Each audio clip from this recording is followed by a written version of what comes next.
Pakistan cricket team के कप्तान शाहीन शाह अफरीदी ने श्रीलंकाई कप्तान और गेंदबाज को अपने घर डिनर पर बुलाया, लेकिन बाद में जो हुआ वो सुनकर आप भी चौंक जरूर जाएंगे। इन दिनों श्रीलंकाई क्रिकेट टीम पाकिस्तान के दौरे पर है। शुरू से ही विवादों में रहे इस टूर में अब एक और कांड हो गया है। दरअसल ओडीआई सीरीज खत्म होने के बाद अचानक खबर आई कि श्रीलंकाई कप्तान चरित असलंका और गेंदबाज असिता फर्नांडो T20 सीरीज से बाहर हो गए हैं। श्रीलंकाई क्रिकेट बोर्ड ने बताया कि दोनों बीमार हैं, जिसकी वजह से वे अपने देश लौट रहे हैं। बोर्ड ने इसके अलावा दोनों की बीमारी से जुड़ी कोई भी जानकारी नहीं दी, लेकिन थोड़ी पड़ताल करने के बाद हमें पता चला कि मामला कुछ अलग है। दरअसल 16 नवंबर को तीसरे वनडे के बाद पाकिस्तानी कप्तान शाहीन शाह अफरीदी ने श्रीलंकाई कप्तान चरित असलंका और गेंदबाज असिता फर्नांडो को डिनर के लिए अपने घर बुलाया। श्रीलंकाई खिलाड़ी खुशी खुशी गए, डिनर भी किया और फोटो भी खिंचवाई। लेकिन जब वो शाहीन के घर से लौटे तो दोनों की तबीयत अचानक बिगड़ गई। समस्या ये भी थी कि 2 दिन बाद से सीरीज शुरू होनी थी। ऐसे में लीडिंग गेंदबाज और कप्तान के बिना टीम का बैलेंस बिगड़ जाएगा।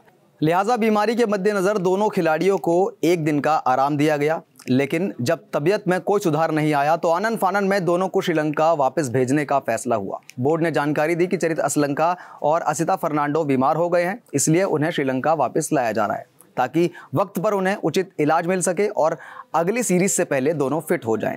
ये तो थी बोर्ड द्वारा दी गई जानकारी, लेकिन चरित असलंका और असिता फर्नांडो की बीमारी पर अब कई सवाल उठ रहे हैं। इसमें क्रोनोलॉजी समझी जाए तो एक शक ये भी होता है कि कहीं पाकिस्तानी कप्तान शाहीन शाह अफरीदी के घर पर हुए उस डिनर से उन्हें कोई फूड पॉइजनिंग तो नहीं हो गई है। दूसरा सवाल ये भी है कि अगर मामूली कोई फूड पॉइजनिंग होती है तो क्या पाकिस्तान इस काबिल भी नहीं कि दोनों का इलाज वहाँ हो सके? सवाल कई हैं। समझने वाली बात यह भी है कि इतनी ज़रूरी ट्राई सीरीज से पहले कप्तान और मेन गेंदबाज को वापस बुलाने का फैसला बोर्ड ने तब लिया होगा जब उनके पास दूसरा कोई ऑप्शन होगा ही नहीं। मतलब मामला काफ़ी सीरियस है। अब ये तो जांच का विषय है कि वाकई शाहीन के घर में बने डिनर में कुछ मिला था या श्रीलंका के खिलाड़ी कुछ सुरक्षा कारणों के चलते पाकिस्तान से निकलना चाह रहे थे, या फिर वजह कुछ और तीसरी है। खैर, इस मुद्दे पर आपकी जो भी राय है कमेंट बॉक्स में हमें ज़रूर बताइए।